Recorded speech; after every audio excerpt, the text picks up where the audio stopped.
आदाब। आप सुन रहे हैं मेरे यानी अदनान के साथ ऑब्जर्वर पोस्ट पर खबरनामा। शुरुआत करते हैं आज की मुख्य हेडलाइंस के साथ। मुख्यमंत्री हेमंत बिस्वा शर्मा के खिलाफ शिकायत, बंगाली मुस्लिम पर दिए बयान से जुड़ा मामला। दिल्ली हाईकोर्ट से कांग्रेस सांसद शशि थरूर को लगा झटका, प्रधानमंत्री नरेंद्र मोदी पर टिप्पणी से जुड़ा मामला।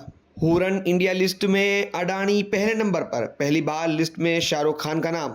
Supreme court advocate Abdul Gafoor Noorani का निधन, उमर अब्दुल्ला और ओवैसी ने दी श्रद्धांजलि। राज्यसभा में एनडीए के पास बहुमत, 96 सांसदों के साथ बीजेपी सबसे बड़ी पार्टी। अब खबरें विस्तार से। असम के मुख्यमंत्री हेमंत बिस्वा शर्मा के खिलाफ कांग्रेस के नेतृत्व वाले 18 विपक्षी दलों के संयुक्त मंच ने एक एफआईआर दर्ज कराई है।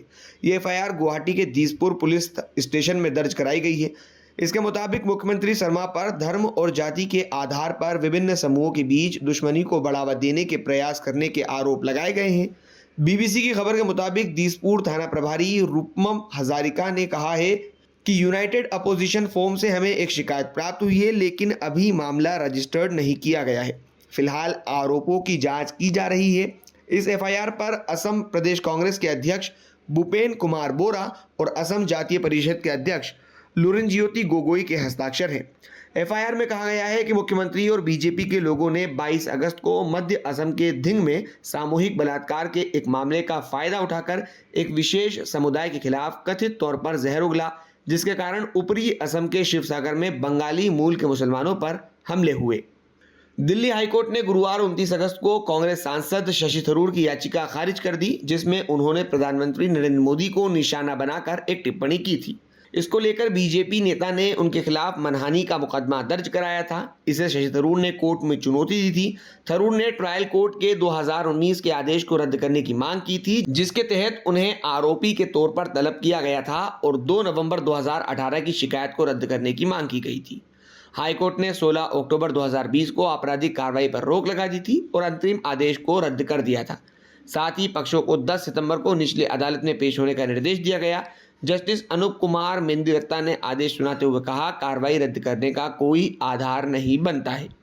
हिंदी फिल्मों के सुपरस्टार शाहरुख खान ने पहली बार हुरून इंडिया रिच लिस्ट में जगह बनाई है। हुरून इंडिया रिच लिस्ट 2024 में वो 98वें पायदान पर है। उनकी कुल संपत्ति 7,300 करोड़ रुपए है। बॉलीवुड से इस लिस्ट में जूही चावला, ऋतिक रोशन, करण जौहर और अमिताभ बच्चन के नाम भी शामिल हैं। हुरून इंडिया रिच लिस्ट 2024 में अदानी इंटरप्राइजेस के मालिक गौतम अडानी और उनका परिवार पहले स्थान पर है। उनकी संपत्ति में इस साल 95% का इजाफा हुआ, जिससे उनकी कुल संपत्ति 11,000 करोड़ से अधिक हो गई है। वहीं रिलायंस इंडस्ट्री के मालिक मुकेश अंबानी ने 2024 की हुरून इंडिया रिच लिस्ट में दूसरा स्थान प्राप्त किया है। उनकी संपत्ति 10,000 करोड़ रुपए से अधिक है।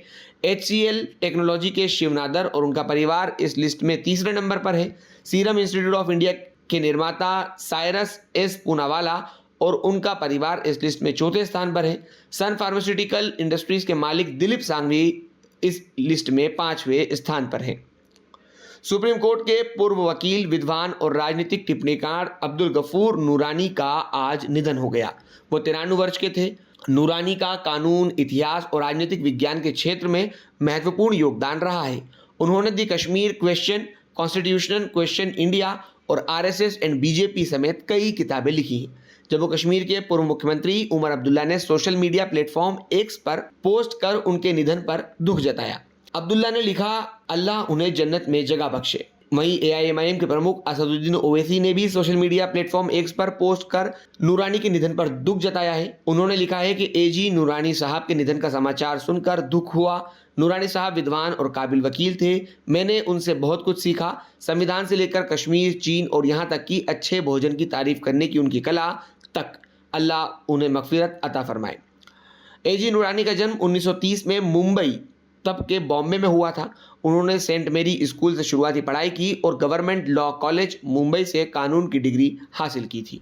राज्यसभा के लिए हाल ही में हुए चुनाव के बाद बीजेपी के नेतृत्व वाले नेशनल डेमोक्रेटिक अलायंस यानी NDA ने 12 नए सांसदों के साथ राज्यसभा में बहुमत हासिल कर लिया है। उच्च सदन में सबसे बड़ी पार्टी बीजेपी के पास 96 सांसद हो गए हैं। सहयोगियों 6 नॉमिनेटेड मेंबर्स और 2 निर्दलीय मेंबर्स के साथ NDA के पास अब 119 मेंबर्स का समर्थन है। वर्तमान में राज्यसभा में कुल 37 सांसद हैं। इस प्रकार बहुमत का आंकड़ा 119 है। ये आंकड़ा अप्रैल 2026 तक बने रहेंगे। 10 राज्यों की 21 सीटों पर चुनाव होंगे। नरेंद्र मोदी सरकार के पिछले 10 वर्षों में उच्च सदन में स्पष्ट बहुमत के अभाव में कोई भी विधेयक नहीं रुका था। वाईएसआर कांग्रेस और बीजू जनता दल, जो हमेशा सत्ताधारी और विपक्षी गुटों से अलग खड़े रहे हैं, अक्सर सरकारी विधेयकों के समर्थन में सामने आए हैं। हालांकि 2024 के आम चुनाव के बाद से दोनों पार्टियां विपक्ष के करीब पहुंचती नजर आ रही हैं। दूसरी ओर कांग्रेस कम सदस्यों के कारण विपक्ष के नेता का दर्जा खोने के बेहद करीब है। वर्तमान में उसके 26 सदस्य हैं। फुल स्ट्रेंथ हाउस में विपक्ष के नेता का पद पाने के लिए किसी भी पार्टी के पास कम से कम 25 सांसद होने चाहिए।